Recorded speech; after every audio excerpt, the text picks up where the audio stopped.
Hello বন্ধুরা, ভৌতিক পৃথিবী চ্যানেলে আপনাদের সকলকে স্বাগতম। শুরু করছি আজকের গল্প।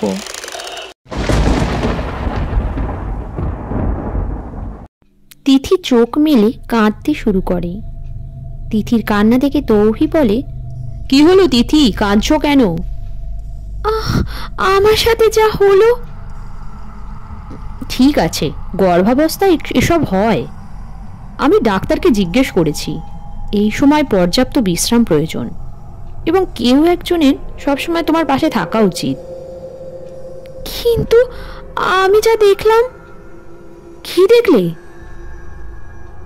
আচ্ছা, আমায় কি আগের মতো আর সুন্দর লাগে না? আমার সৌন্দর্য কি কমে গিয়েছে? আরে লাগবে না কেন, তোমাকে এখন আগের চেয়েও অনেক বেশি সুন্দর লাগে। একদমই কমেনি তোমার সৌন্দর্য, আগে যেমন ছিল এখনো ঠিক তেমনই আছে। কিন্তু হঠাৎ এই প্রশ্ন কেন?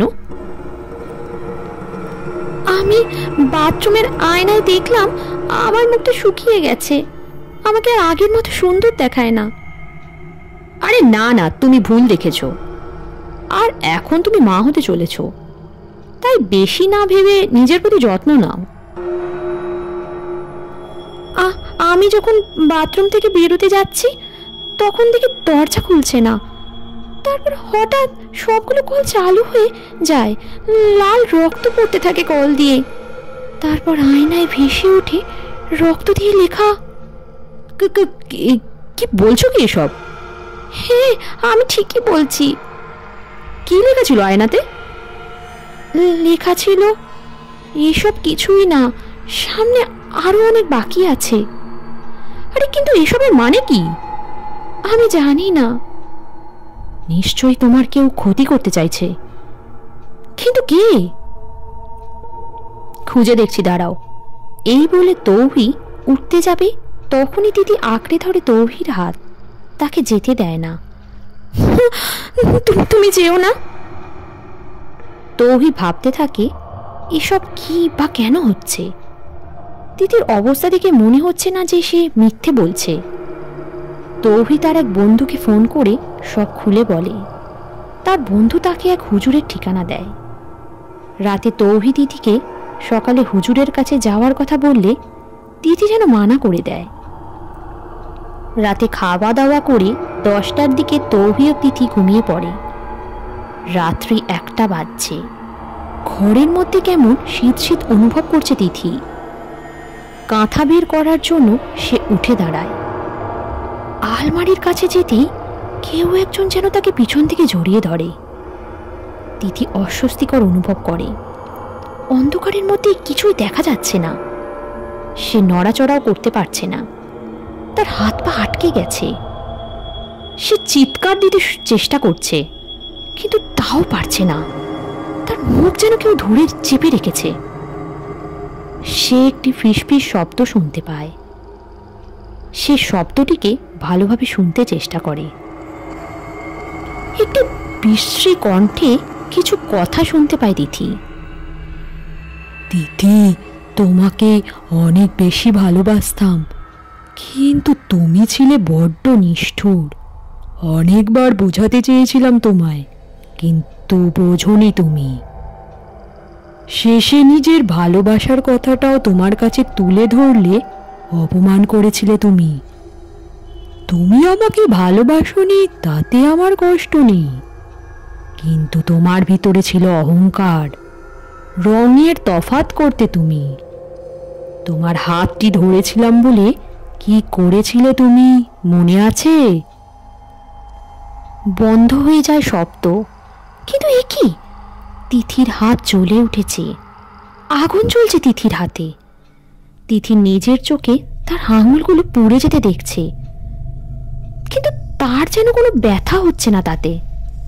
সে চিৎকার দিতে চাইছে, রক্ষা করতে চাইছে তার হাতকে, কিন্তু পারছে না। বেশ কয়েকবার ব্যর্থ চেষ্টা করছে সে, তবু রক্ষা করতে পারেনি। হাতের কবজি পর্যন্ত পুরো ছাই হয়ে যায় তিথির। হঠাৎ তৌহির ঘুম ভেঙে যায়। তিথি এখন নড়তে এবং কথা বলতে পারছে। তিথি তৌহিকে ডাক দেওয়ার সাথে সাথেই তৌহি তিথির দিকে তাকিয়ে প্রচন্ড জোরে একটি চিৎকার দেয়। এত বীভৎস কিছু সে আগে কখনো দেখেনি। তিথির হাতের কবজি পর্যন্ত নেই, গোড়ায় কালো রঙের ছাই লেগে আছে। তিথি তৌহির হাতের দিকে তাকিয়ে এখন কাঁদতে শুরু করে। নিজের স্ত্রীর হাতের এমন অবস্থা দেখে কোনো স্বামী বা ভালো থাকতে পারে? তৌহি তিথিকে জিজ্ঞাসা করে, কি হয়েছে, এসব কিভাবে হলো? তিথি কিছু বলে না, চুপ করে বিছানায় বসে থাকে। চোখ বেয়ে তার অশ্রু জল পড়ছে। তৌহি বুঝতে পারে কোনো কালো ছায়া তাদের উপর পড়েছে, যার ফলে আজ তাদের সাথে এই হচ্ছে। সেদিন রাতে কাঁদতে কাঁদতে পুরা হাত নিয়ে দুজন ঘুমিয়ে পড়ে। সকালে তৌহি ডাক্তারের কাছে যেতে চাইলে তিথি যেতে চায় না। যেতে চাইবেই বা কিভাবে? কেই বা বিশ্বাস করবে এমন কথা? তৌহি কিছু না বলে বেরিয়ে যায়। প্রায় 3 ঘন্টা পর বাসায় ফিরে তৌহি। তার মুখে টেনশনের ছাপ, কিছু একটা নিয়ে ভাবছে সে। তিথি তৌহির পাশে এসে বসে, তার হাতটা ওড়না দিয়ে বেঁচানো।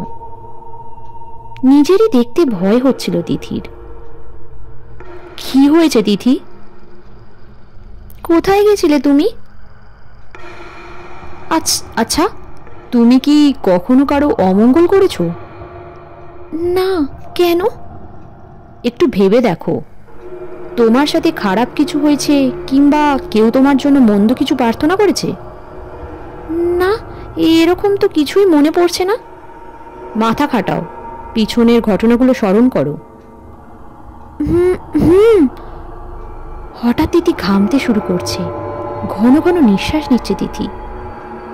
কি হয়েছে? তুমি ঠিক আছো তো? আমার মনে পড়েছে। তৌহি তিথির দিকে পানির গ্লাস বাড়িয়ে দেয়।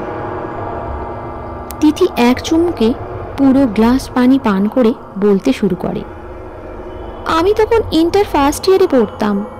বছরের মাঝামাঝি সময় আমাদের ক্লাসে একটি ছাত্র ভর্তি হয়। ছেলেটির নাম হলো আশিক। ছেলেটা পড়ালেখা ভালো হলেও তার গায়ের রং ছিল কালো বর্ণের। সে প্রথম দিন ক্লাসে এসেই আমার দিকে তাকিয়েছিল। ফার্স্ট ইয়ারে পড়লেও আমার অনেক সিনিয়রদের সাথে ওঠা বসা এবং ভালো পরিচয় ছিল, তাই আমাকে কলেজের বেশিরভাগই লোকই চিনত, কারণ সুন্দরীদের তো সবাই চেনে। আমি সুন্দর হলেও আমার ভেতরে ছিল অহংকার। কেউ আমাকে প্রপোজাল দিলে আমি সহ্য করতে পারতাম না। আমার এসবে তখন কোনো ইন্টারেস্টই ছিল না। দ্বিতীয় দিন আমি কলেজ গেটে দাঁড়িয়েছিলাম। হঠাৎ দেখলাম আশিক এগিয়ে আসছে, এসে জিজ্ঞাসা করছে যে আমি কি করছি। আমি কিছু না বলেই চুপচাপ দাঁড়িয়ে থাকলাম। সে গেল না, আমার পাশেই দাঁড়িয়ে থাকলো। তারপর হঠাৎ করেই সে আমার হাত ধরে ফেললো এবং বলল যে সে নাকি আমাকে ভালোবাসে। আমি তখন বাসায় যাওয়ার জন্য গাড়ি পাচ্ছিলাম না, আর তার প্রপোজাল পেয়ে প্রচণ্ড রাগ উঠে গেল আমার। আমি পাশের একটি চায়ের দোকান থেকে চায়ের কেটলি এনে গরম পানি তার হাতে ঢেলে দিলাম। তারপর তাকে খুব অপমান করলাম।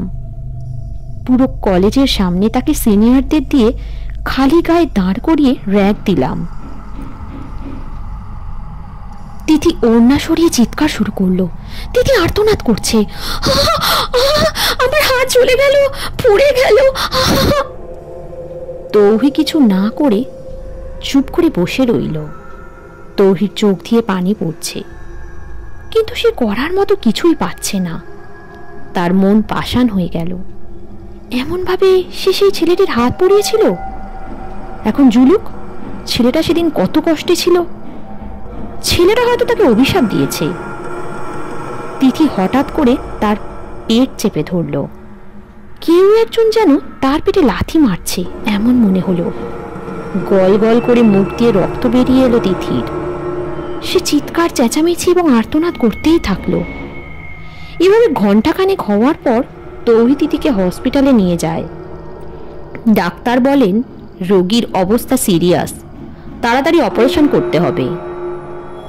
তৌহি ডাক্তারকে অপারেশনের কথা বলে তিথির কলেজে যায়।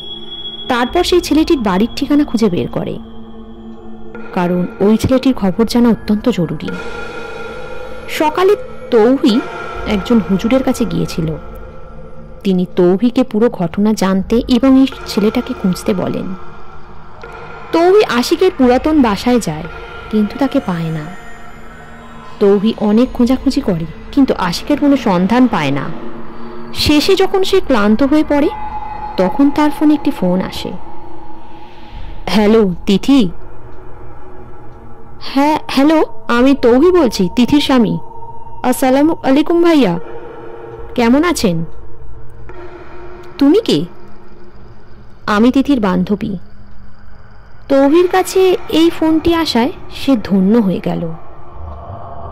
তিথির ফ্রেন্ডের কাছ থেকে সেই ছেলেটির ব্যাপারে জানা যাবে। তিথি তখন হসপিটালে। তুমি আশিককে চেনো? কোন আশিক? ওই যে তিথিকে প্রপোজ করেছিল আর তিথি তার হাত পুড়িয়ে তাকে অপমান করেছে। হ্যাঁ হ্যাঁ চিনি। কেন, কি হয়েছে? সব পরে বলবো, এখন সময় নেই। আচ্ছা, তিথির অপমানের পর ছেলেটি সেদিন কোথায় গিয়েছিল তুমি জানো কি? হ্যাঁ জানি, ছেলেটি তো সেদিন রাতেই মারা যায়। কি? হ্যাঁ। এরপর ফোনটা কেটে যায়। তুমি হতাশ হয়ে বসে পড়ে ফুটপাতে। কি করবে এখন সে? ঠিক তখনই আবার ফোনটা বেজে ওঠে। হসপিটাল থেকে ফোন এসেছে, এক্ষুনি তাকে হসপিটালে যেতে হবে। হসপিটালের দিকে ছুটতে থাকে সে।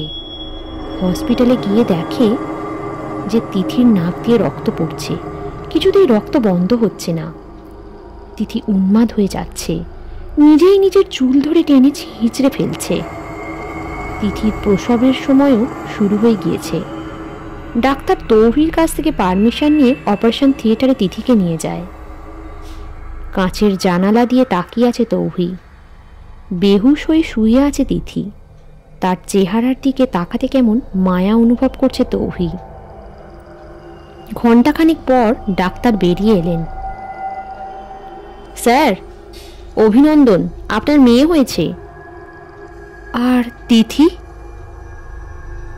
ওনার কিছু বলতে পারছি না, এখনো জ্ঞান ফেরেনি। তৌহি কেবিনের ভিতরে যায়। ওপরের দিকে তাকিয়ে চোখ দুটো বন্ধ করে শুয়ে আছে তিথি। এই অল্প কয়েকদিনেই শুকিয়ে গেছে সে।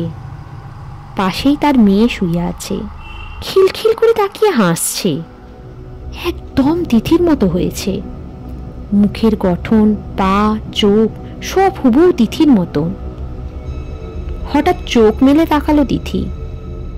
ধপ করে তৌহির হাতটি ধরল। তৌহি, তোমার কাছে একটি জিনিস চাইবো, দিবে তো? হ্যাঁ দেব, বলো কি চাও? আমাকে প্লিজ বাসায় নিয়ে যাও। তৌহি দিদিকে বাসায় নিয়ে গেল। বিকেলে ছাদে দুজন দাঁড়িয়ে আছে। তিথি অনেক জোরাজুরি করেও তৌহিকে ছাদে নিয়ে এসেছে। তৌহিও বিশেষ আপত্তি জানায়নি আজকে। তৌহি, আশিকের অভিশাপের ফলেই আমার এই অবস্থা। আমি তার সাথে ভালো করিনি, তার অভিশাপের শাস্তি আমাকে পেতেই হবে। তুমি আমার মেয়ের খেয়াল ভালোভাবে রেখো। তাকে তুমি মা বাবা দুজনের ভালোবাসাটুকু দিও। আরে এসব কথা বলছো কেন? তুমি কথা দাও রাখবে, কথা দাও আমাকে। আরে হ্যাঁ দিলাম। অভিশাপের যন্ত্রণা নিয়ে বেঁচে থাকা আমার পক্ষে সম্ভব না, পারলে আমাকে ক্ষমা করে দিও। বলেই তিথি ছাদ থেকে ঝাঁপ দিল। তবে চেয়েও পারল না তিথিকে বাঁচাতে। সে ভাবতেও পারেনি তিথি এমন কিছু করবে। সেই অভিশাপের জন্য তিথির ভাগ্যে হয়তো এটাই লেখা ছিল, মানুষকে কষ্ট দিয়ে অপমান করে কখনো সুখী হওয়া যায় না। তৌহি বাসায় ফিরে তিথির জিনিসপত্রের মধ্যে একটি চিঠি পায়। সেটাতে লেখা ছিল, প্রিয় তৌহি, জানি না কতটুকু সুখে রাখতে পেরেছি তোমাকে, তবে তোমার ভালোবাসার একজন ছিলাম আমি। তুমি আমাকে নিজের চেয়েও বেশি চাইতে। এখন সেই চাওয়াটা আমার মেয়ের জন্য রেখো। জানো, আমি এত বড় পদক্ষেপ নিতে চাইনি তোমায় একা ফেলে চলে যেতে, কিন্তু আমার নিজের প্রতি ঘৃণা সৃষ্টি হয়ে গিয়েছিল। আমার খুব কষ্ট হচ্ছিল। আমাকে ক্ষমা করে দিও। অনেক ভালোবাসি তোমাকে। ইতি, তোমার অর্ধাঙ্গিনী তিথি। চিঠিটি পড়ে তৌহিদ চোখ দিয়ে পানি পড়তে শুরু করলো। অভিশাপের দায়ে তিথি তাকে ছেড়ে চলে গেছে। সে বাঁচাতে পারেনি তাকে। এসব ভাবছে তখনই সে একটি কান্নার আওয়াজ শুনতে পেল। তার মেয়ে কান্না করছে। সাথে সাথেই গিয়ে মেয়েকে কোলে নিয়ে কপালে চুমু খেলো। মেয়েটি চুপ হয়ে গেল। সে তিথিকে বাঁচাতে পারেনি, কিন্তু তিথির শেষ ইচ্ছাটা পূরণ করবেই।